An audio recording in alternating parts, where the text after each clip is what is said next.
Овиот однос. Од биографијата се гледа дека целиот тој процес е исконструиран со комплетни лаги, дека му се препишува подготовка на терористичка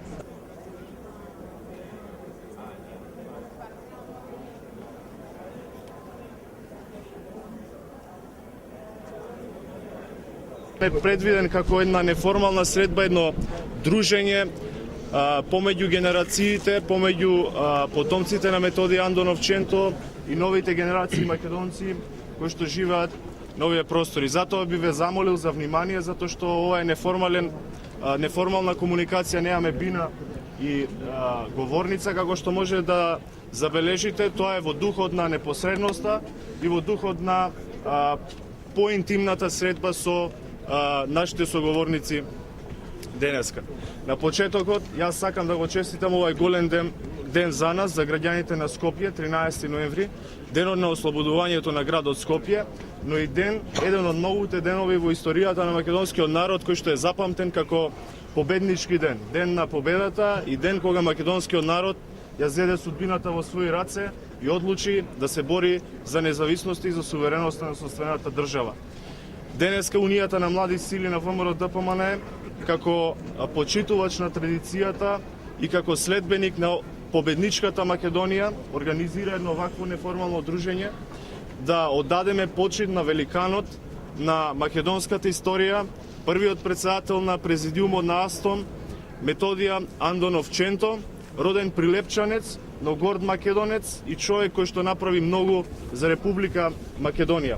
Денеска ние се поклонивме на неговото дело и денеска ќе имаме прилика да слушнеме од неговите потомци Или Андонов Ченто, неговиот праправнук Јане Ченто, тука се присутни и други членови на неговата фамилија, така е и од професор доктор Владо Поповски, како еден добро познат интелектуалец, етаблиран интелектуалец во македонското општество, од кого што може многу да учиме и голем пријател на младите луѓе во Република Македонија. Ние во Унијата на млади сили на ВМРО ДПМН гаиме традиционални вредности, сме почитувачи на традицијата и на се она што е добро за Република Македонија. Ви благодарам уште еднаш на присуството и уште еднаш на крајот би ве замолил за внимание, затоа што верувам дека ќе имате интересни работи да слушнете од денешните говорници. На крајот благодарност до сите вас што дојдовте тука и на членовите на извршниот комитет, претседателите на комисиите, членовите од општинските комитети и претседателите од општинските комитети од град Скопје што дојдовте, што не удостоивте и што сте заинтересирани за оваа тема, а тоа е затоа што вие сте задоени со македонштината. Ви благодарам. Сега му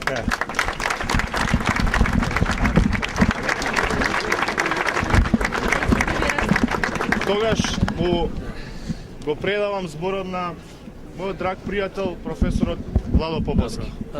Почитувани роднини на семејството на Методи Андонов Ченто, почитувани млади сили на ВМРО ДПМН и на другите кои што се дојдени и млади и тие што не се баш така млади. Денеска имаме можност по повод ослободувањето на градот Скопје да проговориме за првиот претседател на современа Македонија Методи Андонов Ченто. Ние се наоѓаме на плоштадот Македонија кој што доскоро беше широко празно место. Денеска имаме можност на овој плоштад да видиме значајни личности од историјата на Македонија кои што одбележуваат важни етапи на нашата современа држава. Ние сме пред споменикот на, би рекле, оснивачот на современата македонска држава, кој што е втемелен особено во нејзиното прво државно формирање и чие што дело означува темел на современата Република Македонија. Од спротива се основачите на современата или втемелувачите на современата македонска национална револуционерна борба Гоце Делчев и Даме Груев и некаде меѓу двете тие одбележувања на современата македонска национална и државна историја се гради споменик кој што го втемели нашето име, кое што име низ историјата го детерминира нашиот идентитет, национален идентитет. Методи Антонов Ченто, предпоставам дека сите го знаеме, револуционер, национален борец, роден 902 година, починат 1957 година, значи на негова 55 година, како резултат на растроено здравје, кое што, за жал, мораме да констатираме, му го зема власта на онаа држава во која тој го постави еден од темелните камења на таа држава или темелот на таа држава. Методи Антонов Ченто расти во сиромашно семејство и знае како се заработува тешко лебот и динарот на тоа семејство. Динарот велам затоа што расти во меѓу двете светски војни. Многу брзо има завршено трговска академија, станува влегува во Прилепскиот еснафлак и станува почитуван граѓанин на Прилепската чаршија, меѓуто и на македонската општествена јавност. Тој е личност кој што ги покажува своите модерни становишта уште со неговиот брак, кога влегува во граѓански брак, игнорирајќи ја го црковниот брак на српската црква, која што му прави големи тешкоти и дури успева под големи притисоци на полицијата и на српската црква да го легализира дури 6 години после склучувањето на тој брак. По национална линија, тој е личноста меѓу двете светски војни кој што е со кристална македонска национална свест. Например, тој е прогонуван од србите како македонски националист и сепаратист. Тој е затваран, осудуван е на смрт, осуден е од војниот суд во Белград на смрт. Ја избегнува смртта само благодарение што капитулира Југославија. Кога се враќа во Македонија, во Прилеп, веќе бугарските власти, сметајќи дека се борел за бугарштината или можат да го вклучат во тие редови, но не само храбро, туку би можело да се речи и храбро и одважно, па дури и дрско, не плашејќи се за никакви последици по својот живот, им кажува дека тој е борец за обединета Македонија, а не за обединета Бугарија.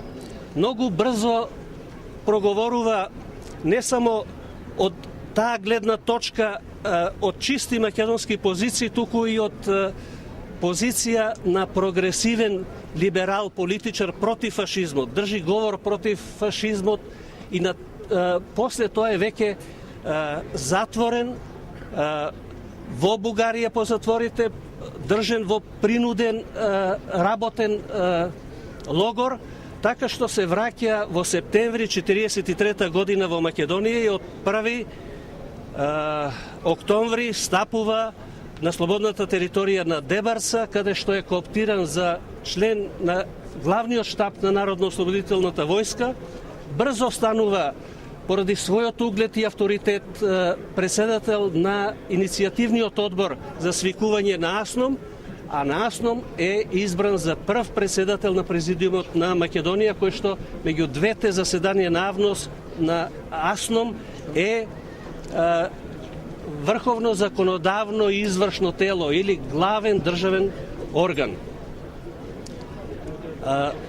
Треба тука да се задржиме со оглед на неговите позиции и малку да се вратиме назад на неговиот однос кон прогресивните македонски кадри меѓу двете светски војни.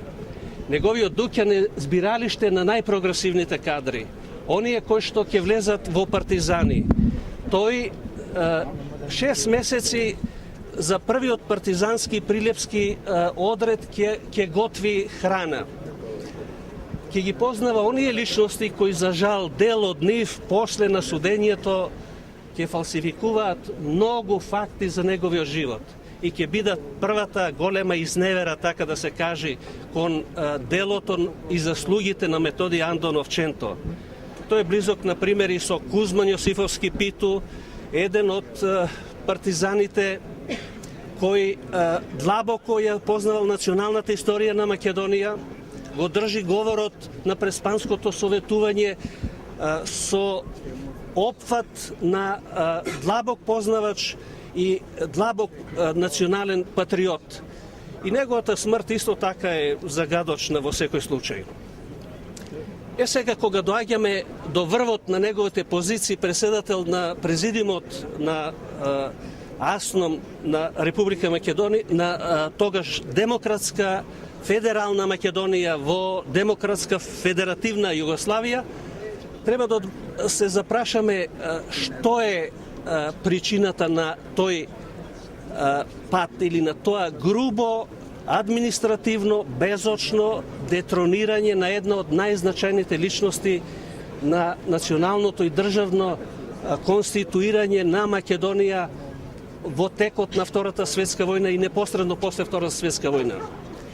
Причината е пресметката на комунистичката партија со националните кадри во Македонија.